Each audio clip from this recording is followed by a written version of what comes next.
పేరు ఇంతియాజ్, షేక్ ఇంతియాజ్. నేను బ్యాటరీ పని చేసి అది ఛార్జింగ్ చేసి చేసుకుని నేను బతికినవాడిని. నేను అతని దగ్గర జానకిరామ అది బాలకృష్ణ వద్ద చీటీ వేసాను. 5 లక్షల చీటీ 18 నెలలు అయిపోయింది.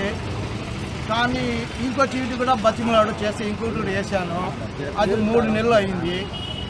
3 నెలలు మొత్తం అతని దగ్గర నేను క్యాష్ మొత్తం 4,35,400 మొత్తం కట్టి ఉన్నా. నేను ఏమంటే ఇప్పుడు నా పరిస్థితి ఏమంటే అది సంపాదించి నేను బతికినవాడిని. ఇది చూస్తే ఈయన నాకు ఇది చేసి డబ్ చేశాడు. నా పరిస్థితి నాకు బాగలేదు.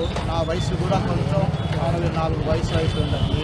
అది ఏదో సంపాదించింది పెట్టుకుని నేను ఏదో ఒకటి చేసుకోవాలనుకున్నాను.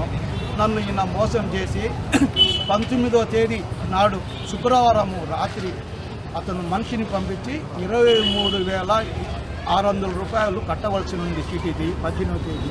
ఆ అమౌంట్ నేను కట్టినాను, తీసుకున్నాను.